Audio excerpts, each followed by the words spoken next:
Hey guys, um, so I couldn't find a video that I really liked, but I wanted to link what you've already seen and hopefully what you've learned or started to learn to what I'm trying to point out and get to as you're working on factoring. Now, as you know in mathematics, there's always an opposite. For addition, the opposite is subtraction.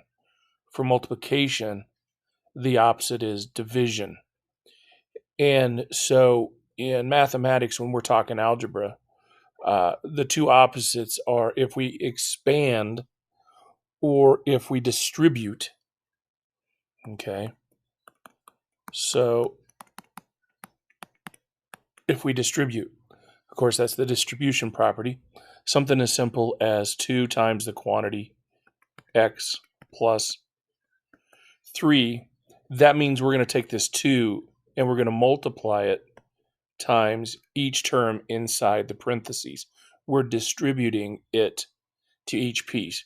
And we call this a binomial.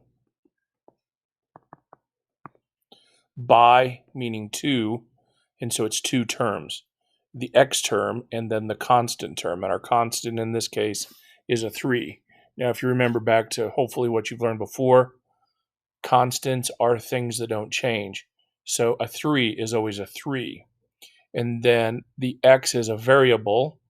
Okay, so we have a variable term here, and then we have a constant term here. So if you have a binomial and you want to distribute multiplication into, we take those two. So we would end up getting 2 times x plus 2 times 3. And of course, we wouldn't write it that way. We would go ahead and simplify it and just say 2x plus 6. And that would be your answer to distribute, or sometimes you will see you'll see simplify, right? Or you might see the answer to expand, or you might see it to in a couple of different ways.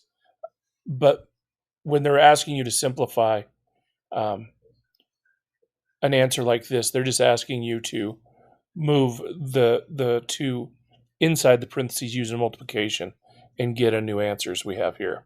Now, the opposite of distribute, okay, and uh, this is really important that we distinguish between the two.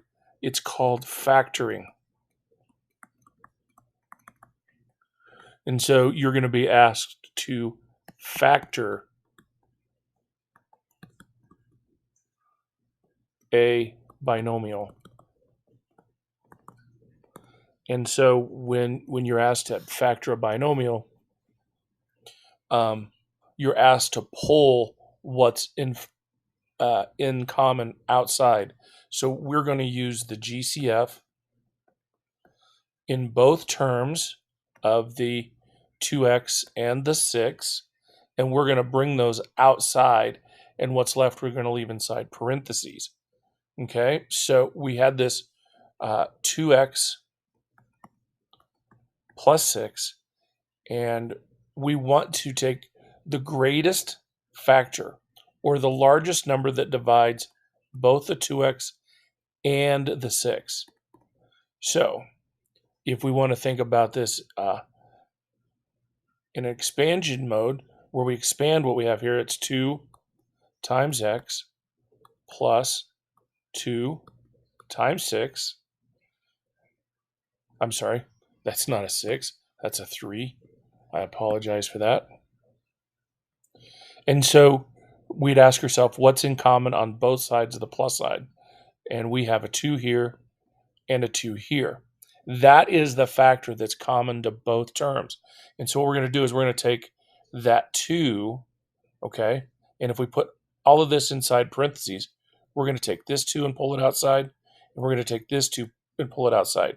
And what we're really doing is we're taking the 2x and we're going to divide it by 2, and we're going to take this 2 times 3 and we're going to divide it by 2, okay? And we're taking those 2's outside, but we don't write it as a division problem like this. What we're really just doing is we're just pulling that 2 outside because we know it's going to multiply, because we know from what we just looked at before, when we distribute, we took the 2 and we multiplied it inside. Okay, so now we're going to, for lack of a better way to say it, we're now going to divide it out or pull it out front. So now this is equal to 2. And now what's left inside? We pulled this 2 out front, still having that multiplication because the 2's right up next to parentheses, x. We pull this 2 out front, and we're left with a 3. Okay, now, look familiar from up here? Yeah. And so this is where we're saying that factoring is the opposite of distributing. Okay, and we can use the GCF. Now, this works really, really well. This idea of GCF works really, really well when we're dealing with binomials. However, when we get to things larger, and we're not going to do that right this second, but when we get to things larger, we call them either, you can hear them referred to as trinomials, where you might have something like x squared plus 2x plus 4. And then you can have what's called polynomials. And of course, tri meaning 3 terms. X squared is not the same as x, so these are different terms. So that's tri, that's 3. And poly meaning multiple, many. You could have something as, could go on for a lot of different terms. But maybe something along of 3x cubed minus 2x squared plus x minus 5. Now, there's some really nice ways to deal with both of these, but we're not going to worry about those just a second. We're going to focus on binomials, okay? So we're going to focus on doing something like this with our factoring for right now. So there'll be another worksheet for you to work on doing this. They're just really simple binomials, nothing real hard, and we're going to focus on that. Oh, and I do want to, just in case, I just showed you how to factor out with things with a number, but what would happen if, before I shut this off, what happens if I give you a binomial and it looks more along the lines of 3x squared plus 6x, and you're asked to factor this binomial. Now again, we're going to take a look at the whole numbers. Okay, in this case they're coefficients because they're multiplying the variable. What's in common to a 3 and a 6? Well, let's see. 3 and 6, the 3 is just a 3 times 1, but the 6 can be written as 2 times 3, right? So there's a 3 in common to that. Now what about the x's? Well, let's see. X squared is simply x times x, and then for this one there's just an x. There's an x in common to both. But if I rewrote this in expanded mode, we would rewrite this as 3 times x plus 2 times 3 times x. Okay?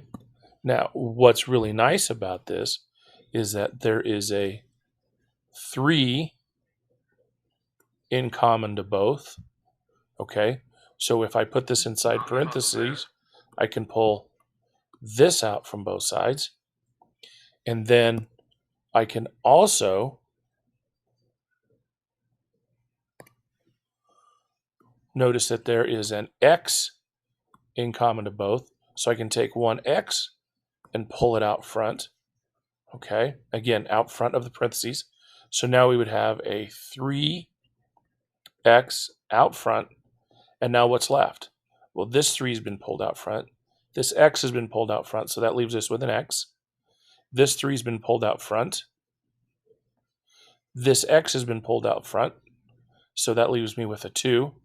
And then this plus sign stays in. So 3x squared plus 6x factors down to 3x times the quantity, x plus 2. And if you were to multiply this back out, right, if you were to distribute this, and let's use a different color again, let's use black to show this, we would take this 3x, multiply it inside here, multiply it inside here. So 3x times x is 3x squared. And then we're going to keep this because it's a positive, and 3x times 2 is 6x. So there you go. That's what we had originally.